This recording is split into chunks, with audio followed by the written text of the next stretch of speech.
el resultado, creo que el que se dé el proceso en sí mismo ya es suficientemente importante y relevante. Decía María Carolina Uzcategui que la asistencia con el Consejo Nacional Electoral es importante porque, bueno, va a facilitar todo el tema de las primarias, ¿no? Ella es la vicepresidenta de la Comisión Nacional de Primarias, pero hay muchas personas en Venezuela que no se fían o no confían en el Consejo Nacional Electoral.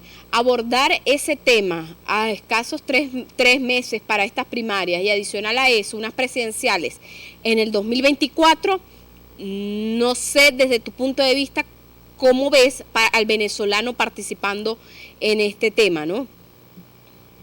Sí, fíjate, sobre ese punto es muy importante. Existen todavía importante división de opiniones en torno a la participación del CNE en las primarias, no solo entre la población en sí misma, sino incluso entre los propios candidatos, algunas posiciones que optan por su participación y otras que no, ¿no?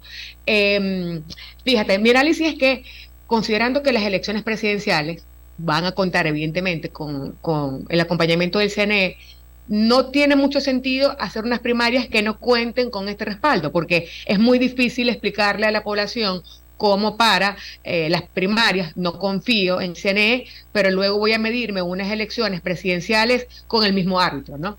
Entonces, no hay como mucha consistencia en eso. ¿Por qué? Porque si yo tengo un razonamiento de que no participo en una primaria auspiciada por el CNE, pues tampoco debería participar en la elección presidencial del 2024. Entonces, en ese sentido, la coherencia es muy importante y sobre todo en este momento donde la población tiene, digamos, unos altos niveles de desafección política, en gran medida por eso, porque se toman decisiones que no tienen como mucha coherencia entre sí, ¿no? O se toma una posición y mañana se toma otra que no es muy consistente. Sí, complejo. Verónica, quería preguntarte acerca del panorama.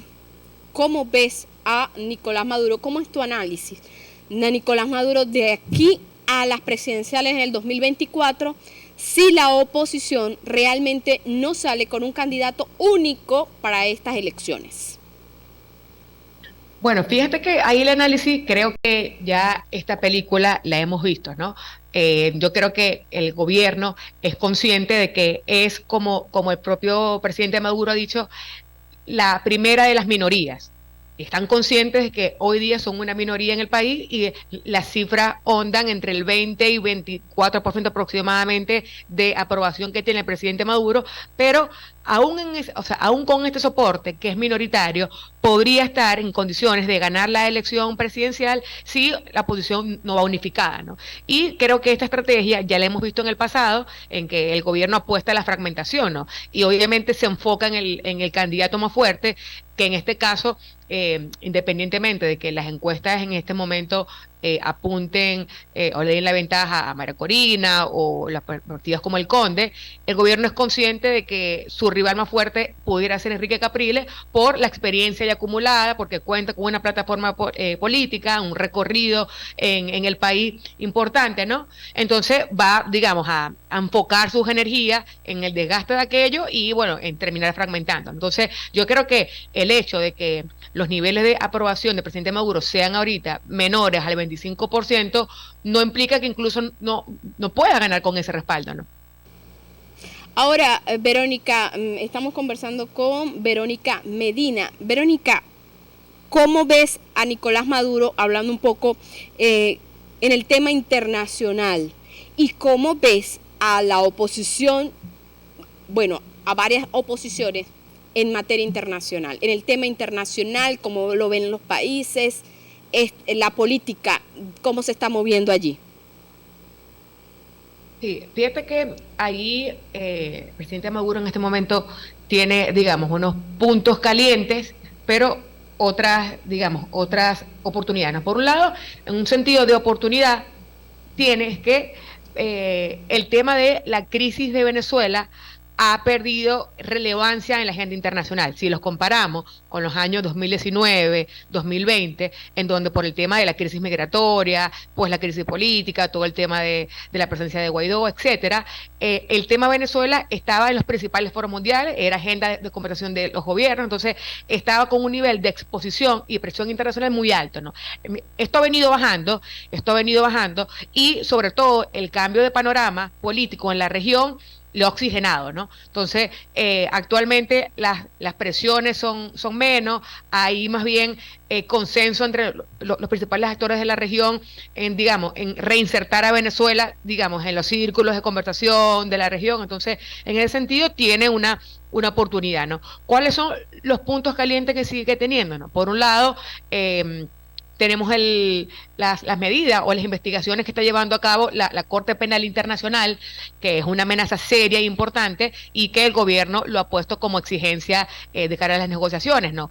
Otro punto caliente sigue siendo las sanciones, que digamos es la principal apuesta de Maduro, ¿no? Para que se reduzcan o se eliminen por completo, pero esto no va a pasar en la medida que no se logren acuerdos concretos, ¿no? Entonces, digamos, si bien hay un escenario regional en América Latina que lo oxigena, los temas de la Corte Penal Internacional y las sanciones siguen siendo amenazas muy importantes. Muy bien, muy bien. Bueno, estamos escuchando a Verónica Medina, coordinadora de investigación de Equilibrio Senda y profesora del IESA. Ya para finalizar, ¿cómo ves a Venezuela de aquí a octubre en materia política? Bastante convulsionada. Hay candidatos que quieren ir por separado. Decía parte de Fuerza Vecinal que no va a estar asistiendo a las primarias. Podrían estar llevando un candidato del partido Fuerza Vecinal a unas presidenciales. ¿Cómo ves este enlace a finales de este año, Verónica?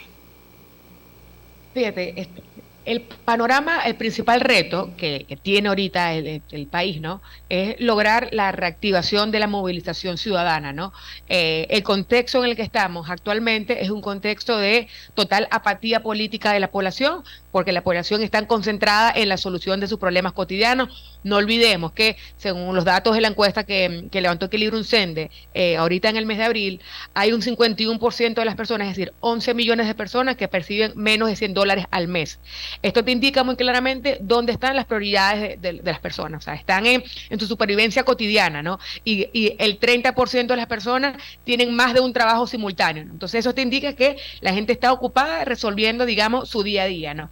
Esto deja muy pocos espacios para la participación política. De hecho, según los datos de esta misma encuesta que recabamos, solamente el 6% de la población realiza algún tipo de actividad política frecuentemente, ¿no?